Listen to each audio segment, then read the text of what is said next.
नमस्कार विद्यार्थियों। आज का जो हमारा टॉपिक है वो है जूल थॉमसन इफेक्ट। आज हम इस वीडियो में जूल थॉमसन इफेक्ट के बारे में विस्तार से जानेंगे। तो देखो, जूल एवं थॉमसन ने एक एक्सपेरिमेंट किया, एक प्रयोग किया। इन्होंने क्या किया, एक कंटेनर लिया। इस कंटेनर की जो दीवार है वो एडियाबेटिक है। एडियाबेटिक दीवार का अर्थ यह है कि जो ऊष्मा है वो न तो इस कंटेनर से बाहर परिवेश में जा सकती है और न ही बाहर परिवेश से इस कंटेनर के अंदर आ सकती है। यानी इस कंटेनर की जो दीवार है वो ऊष्मा रोधी है। अब देखो, इस कंटेनर के दो भाग हैं, एक ए और एक बी, ठीक। और इन दोनों में पिस्टन लगे हुए हैं जो कि घर्षण रहित एवं भारहीन है। अब इन दोनों भागों के बीच में एक पोर्स प्लग लगा हुआ है। ये देखो, पोर्स प्लग लगा हुआ है, ठीक। अब देखो, इन्होंने क्या किया, इस ए भाग के अंदर एक रियल गैस भर दी और बी भाग में निर्वात है। अब इन्होंने क्या किया, ए भाग के अंदर जो रियल गैस भरी है, जो वास्तविक गैस भरी है, इस गैस का वॉल्यूम V1, टेम्परेचर T1 एवं प्रेशर P1 है। फिर इन्होंने क्या किया, इस रियल गैस को कंप्रेस किया। यानी इन्होंने इस पिस्टन को अंदर की ओर खिसकाया। और जब पिस्टन को अंदर की ओर खिसकाया तो इस ए भाग के अंदर जो गैस भरी हुई है, यह गैस इस अति सूक्ष्म छिद्र के द्वारा बी भाग के अंदर देखो ये प्रसारित हो जाती है, यानी बी भाग में एक्सपेंड हो जाती है। तो इस दौरान उन्होंने क्या देखा कि इस गैस के टेम्परेचर में परिवर्तन हो जाता है, यानी गैस का जो तापमान है वो चेंज हो जाता है। तो इस प्रभाव को ही इन्होंने जूल थॉमसन इफेक्ट नाम दिया। तो अब देखो, जूल थॉमसन इफेक्ट की परिभाषा क्या हो जाती है, जब एडियाबेटिक कंडीशन में यानी रुद्धोष्मीय परिस्थिति में किसी रियल गैस को यानी वास्तविक गैस को पोर्स प्लग के माध्यम से उच्च दाब से निर्वात में एक्सपेंड किया जाता है, तो ऐसी स्थिति में गैस का जो तापमान है सामान्यतः चेंज हो जाता है।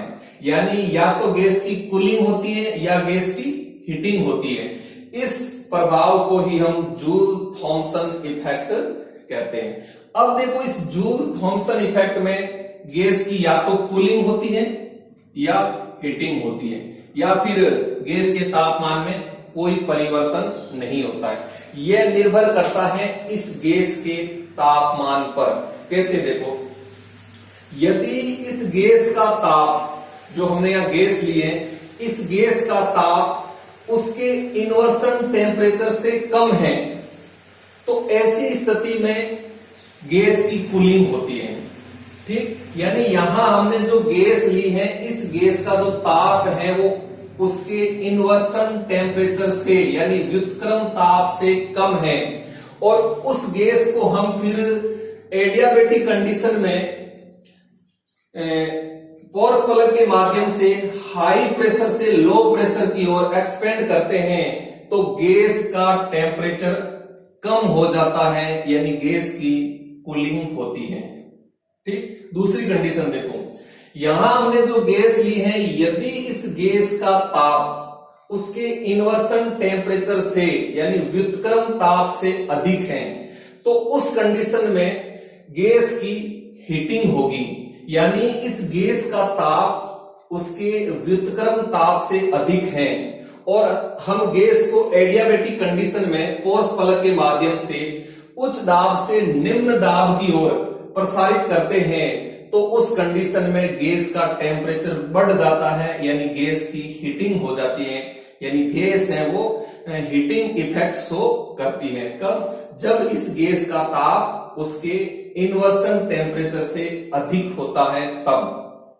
तीसरी कंडीशन देखो, यदि इस गैस का ताप गैस के इन्वर्सन टेम्परेचर के बराबर है, यानी यहां हमने जो गैस ली है, इस गैस का ताप है वो इसके व्युत्क्रम ताप के बराबर है, तो तो उस कंडीशन में जब हम गैस को एडियाबेटिक कंडीशन में पोर्स प्लग के माध्यम से हाई प्रेशर से लो प्रेशर की ओर एक्सपेंड करेंगे तो गैस के तापमान में कोई परिवर्तन नहीं होता है, और ऐसा होता है आइडियल गैसों के लिए। यानी जब हम किसी आइडियल गैस को यहां लेकर के उस गैस को एडियाबेटिक कंडीशन में पोर्स प्लग के माध्यम से हाई प्रेशर से लो प्रेशर की ओर एक्सपेंड करेंगे तो उस कंडीशन में गैस के टेम्परेचर में कोई परिवर्तन नहीं होता है।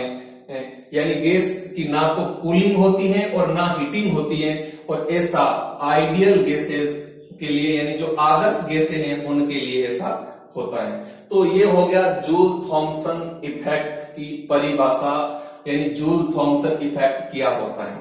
अब देखो हम इस जूल थॉमसन इफेक्ट से संबंधित कुछ महत्वपूर्ण बिंदुओं के बारे में जानते हैं। देखो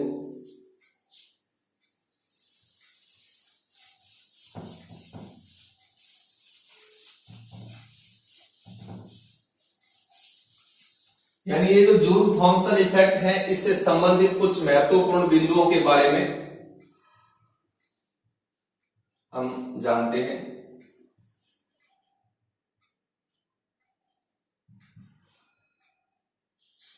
तो देखो पहला बिंदु यदि हम लें तो यहां देखो एक आया इन्वर्सन टेम्परेचर।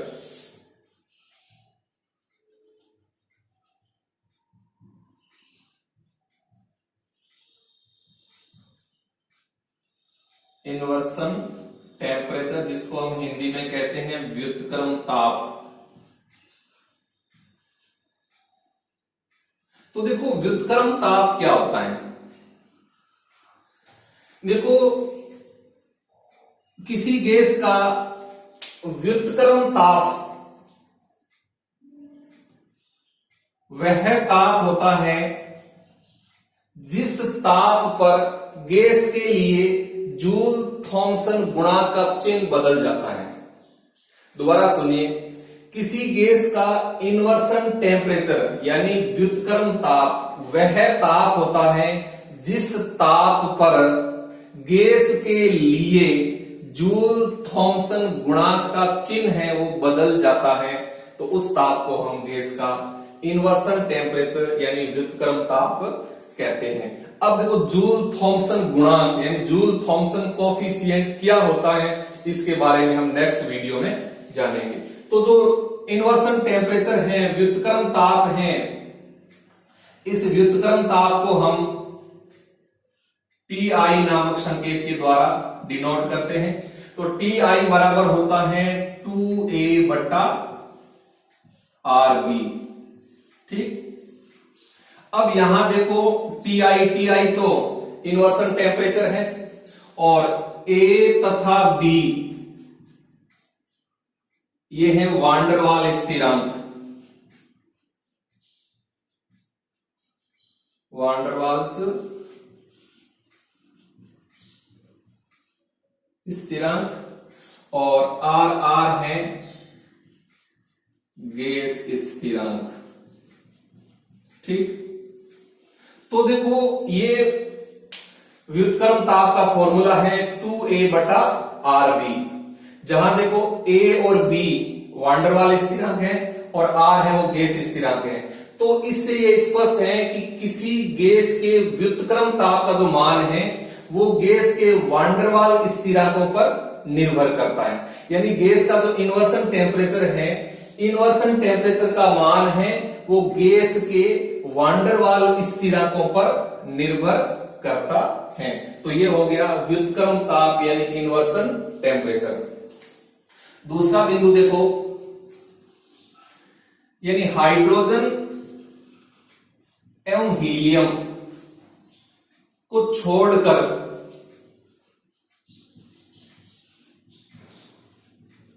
हाइड्रोजन एवं हीलियम को छोड़कर बाकी रियल गैसों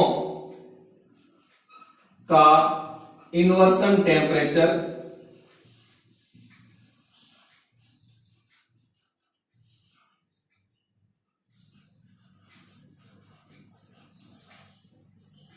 यानी हाइड्रोजन और हीलियम को छोड़कर बाकी वास्तविक गैसों का जो व्युत्क्रम ताप है का मान रूम टेम्परेचर से अधिक होता है।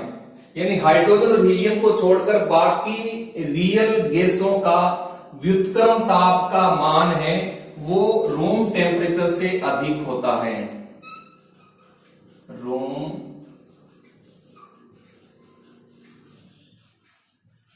टेम्परेचर से अधिक होता है।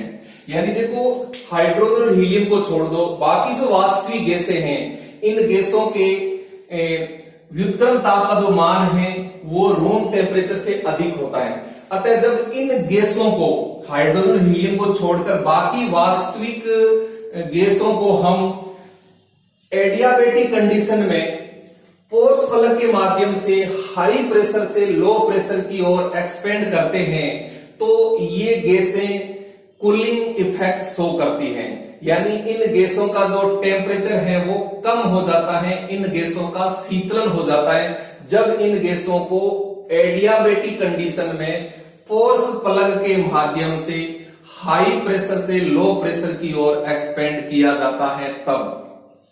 लेकिन देखो, जब हाइड्रोजन और हीलियम को हम रूम टेम्परेचर पर एडियाबेटिक कंडीशन में पोर्स प्लग के माध्यम से हाई प्रेशर से लो प्रेशर की ओर एक्सपेंड करेंगे तो उस कंडीशन में इन दोनों गैसों की हीटिंग होती है, क्योंकि इन गैसों का जो व्युत्क्रम ताप है, जो इन्वर्सन टेम्परेचर है, वो अति न्यून होता है। तो देखो, हाइड्रोजन एवं हीलियम का इन्वर्सन टेम्परेचर अति न्यून होता है, अति न्यून होता है। यानी हाइड्रोजन का जो इन्वर्सन टेम्परेचर है वो होता है -80 डिग्री सेंटीग्रेड और हीलियम का जो इन्वर्सन टेम्परेचर है वो होता है -240 डिग्री सेंटीग्रेड। यानी मेरे कहने का अर्थ ये हो गया कि हाइड्रोजन और हीलियम को छोड़कर बाकी वास्तविक गैसों का जो व्युत्क्रम ताप है उसका मान रूम टेम्परेचर से अधिक होता है। अतः रूम टेम्परेचर पर जब इन वास्तविक गैसों को एडियाबेटिक कंडीशन में पोर्स प्लग के माध्यम से हाई प्रेशर से लो प्रेशर की ओर एक्सपेंड किया जाता है तो इन गैसों की कूलिंग होती है। यानी हाइड्रोजन और हीलियम को छोड़कर बाकी वास्तविक गैसें रूम टेम्परेचर पर जूल थॉमसन इफेक्ट में कूलिंग इफेक्ट शो करती है।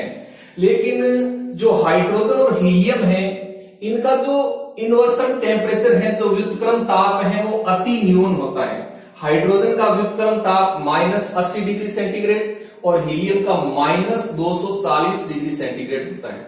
अतः जब इन दोनों गैसों का हम रूम टेम्परेचर पर एडियाबेटिक कंडीशन में पोर्स प्लग के माध्यम से हाई प्रेशर से लो प्रेशर की ओर एक्सपेंड किया जाता है तो ये दोनों गैसें हीटिंग इफेक्ट शो करती हैं। यानी इन गैसों का टेम्परेचर बढ़ जाता है और जब तक इन गैसों का ताप इनके इन्वर्सन टेम्परेचर से अधिक रहेगा तब तक ये गैसें हीटिंग इफेक्ट शो करेगी।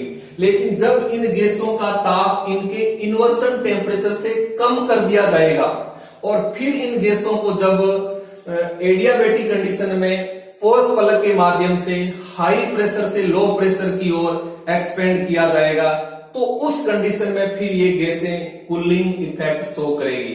तो हमने दूसरे बिंदु के अंदर ये जाना है कि हाइड्रोजन और हीलियम को छोड़कर बाकी वास्तविक गैसों को जब हम रूम टेम्परेचर पर एडियाबेटिक कंडीशन में पोर्स प्लग के माध्यम से हाई प्रेशर से लो प्रेशर की ओर प्रसारित करेंगे तो इन गैसों की कूलिंग होती है, यानी इन गैसों का टेम्परेचर कम हो जाता है। वहीं यदि हम हाइड्रोजन और हीलियम गैस को रूम टेम्परेचर पर एडियाबेटिक कंडीशन में पोर्स प्लग के माध्यम से हाई प्रेशर से लो प्रेशर की ओर एक्सपेंड करेंगे तो इन गैसों की हीटिंग होती है, यानी इन गैसों का टेम्परेचर बढ़ जाता है। क्यों? क्योंकि इन गैसों का जो इन्वर्सन टेम्परेचर है वो अति न्यून होता है। जैसे हाइड्रोजन का इन्वर्सन टेम्परेचर -80 डिग्री सेंटीग्रेड है और हीलियम का -240 डिग्री सेंटीग्रेड है। तो जब तक इन गैसों का ताप इनके इन्वर्सन टेम्परेचर से अधिक रहेगा तब तक ये दोनों गैसें हीटिंग इफेक्ट शो करेगी।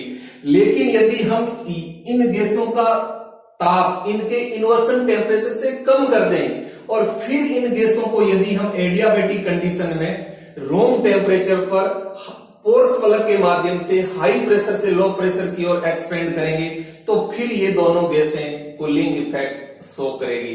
तो ये दूसरा बिंदु हो गया। तीसरा बिंदु देखो,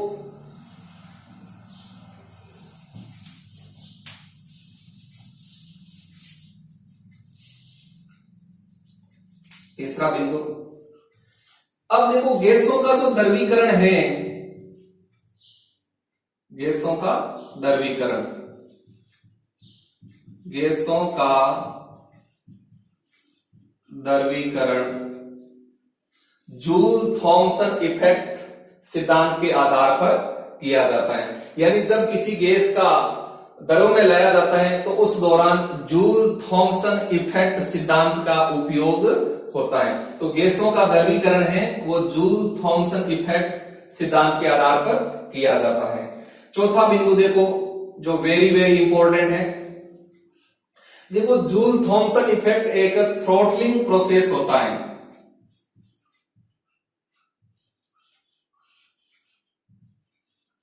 थ्रॉटलिंग प्रोसेस होता है। जूल थॉमसन इफेक्ट एक थ्रॉटलिंग प्रोसेस होता है जिसमें गैस की एंथैल्पी, गैस की एंथैल्पी कांस्टेंट रहती है। गैस की एंथैल्पी है वो कांस्टेंट रहती है। अर्थात जो जूल थॉमसन इफेक्ट है वह एक आइसो एंथैल्पिक प्रोसेस है। आइसो एंथैल्पिक प्रोसेस होता है। वेरी वेरी इंपॉर्टेंट, ध्यान रखना कि जो जूल थॉमसन इफेक्ट है, इस जूल थॉमसन इफेक्ट में जो एंथैल्पी है वो कांस्टेंट रहती है, यानी एंथैल्पी में कोई परिवर्तन नहीं होता है। अर्थात जूल थॉमसन इफेक्ट एक आइसो एंथैल्पिक प्रोसेस होता है जिनमें डेल एच है वो 0 होता है, क्योंकि एंथैल्पी कांस्टेंट है, एंथैल्पी के मान में कोई परिवर्तन होता ही नहीं है, अतः एंथैल्पी परिवर्तन इस इफेक्ट में शून्य होता है। तो अब देखो जो जूल थॉमसन इफेक्ट है, इस जूल थॉमसन इफेक्ट में एंथैल्पी स्थिर रहती है, कांस्टेंट रहती है। कैसे, इसको हम देखो सिद्ध करते हैं। तो देखिए जूल थॉमसन इफेक्ट में एंथैल्पी है वो किस प्रकार से कांस्टेंट रहती है, इसको हम प्रूफ करना चाहते हैं कि जो जूल थॉमसन इफेक्ट है, इस जूल थॉमसन इफेक्ट में जो गैस की एंथैल्पी है वो चेंज नहीं होती है, एंथैल्पी है वो कांस्टेंट रहती है। अर्थात जूल थॉमसन इफेक्ट एक आइसो एंथैल्पिक प्रोसेस है। इसको हम सिद्ध करते हैं। देखो वेरी वेरी इंपॉर्टेंट, ध्यान रखना ये बात। तो हम इसको कैसे सिद्ध करेंगे कि जूल थॉमसन इफेक्ट के अंदर गैस की एंथैल्पी है वो कांस्टेंट रहती है। तो देखो इसको ऊष्मागतिकी के प्रथम नियम से हम जानते हैं कि डेल यू बराबर होता है Q प्लस W। ठीक, जहां डेल यू है वो तो आंतरिक ऊर्जा में परिवर्तन है, Q है वो ऊष्मा, W है वो कार्य है। तो ये ऊष्मागतिकी के प्रथम नियम से होता है कि डेल यू बराबर क्यू प्लस डब्ल्यू। तो अब देखिए यहां जो डेल यू है, डेल यू मतलब आंतरिक ऊर्जा में परिवर्तन, तो हम इसको लिखते हैं U2 माइनस U1, यानी अंतिम अवस्था में आंतरिक ऊर्जा माइनस प्रारंभिक अवस्था में आंतरिक ऊर्जा बराबर 0 प्लस डब्ल्यू। अब देखो यहां जो Q का मान है वो 0 होता है, यानी Q बराबर 0 होता है। क्यों? क्योंकि एडियाबैटिक कंडीशन है, एडियाबैटिक कंडीशन। क्योंकि जब एडियाबैटिक कंडीशन होती है तो एडियाबैटिक कंडीशन के लिए Q का मान हमेशा 0 होता है। तो जब Q का मान 0 है तो यहां अपना जाता है U2 माइनस U1 बराबर W। इसको समीकरण नंबर 1 मान लो। अब देखो यहां हम W का मान निकालना चाहते हैं कि ये जो कंटेनर है, इस कंटेनर के A भाग और B भाग दोनों में कुल कितना कार्य होता है, इसको हम देखना चाहते हैं। तो देखो पहले हम इस A भाग के अंदर कार्य हो रहा है उसको हम देखते हैं कि ये जो A भाग है, इस A भाग में पिस्टन को क्या किया जाता है, कम अंदर की ओर खिसकाया जाता है, यानी इस A भाग में जो पिस्टन है वो गैस के ऊपर कार्य करता है। और B भाग में क्या होता है कि B भाग में गैस है वो पिस्टन के ऊपर कार्य करती है। तो A भाग में कितना कार्य होता है, B भाग में कितना कार्य होता है, ये हम दोनों निकालना चाहते हैं। तो देखो A भाग में जो कार्य होता है वो माना WA है, तो अब ये कार्य कितना होगा, P V2 माइनस V1 होता है। ठीक, अब देखो यहां P V2 माइनस V1, यहां देखो V2 कितना है, यहां V2 तो 0 है, ठीक है, यानी इस A भाग में V1 का मान है, लेकिन V2 क्या है, यहां 0 है। तो WA बराबर क्या आ जाएगा, P। अब देखो यहां V2 0 है, तो यह माइनस आएगा, माइनस, यानी W बराबर minus P V2 minus V1। तो यहां देखो V2 0 है, जब V2 0 है तो यह आ जाएगा 0 माइनस V1। तो WA बराबर क्या आ जाएगा, देखो ये माइनस माइनस प्लस हो जाएगा, तो ये हो जाएगा आपका P1 और V1। ठीक, या P1 क्योंकि यहां जो A भाग में गैस है इसका दाब है वो P1 है। तो ये कार्य हो गया आपका समीकरण नंबर 2, यानी A भाग में कार्य हो गया WA बराबर P1 V1। अब देखो हम इस B भाग के अंदर कितना कार्य होता है ये निकालना चाहते हैं।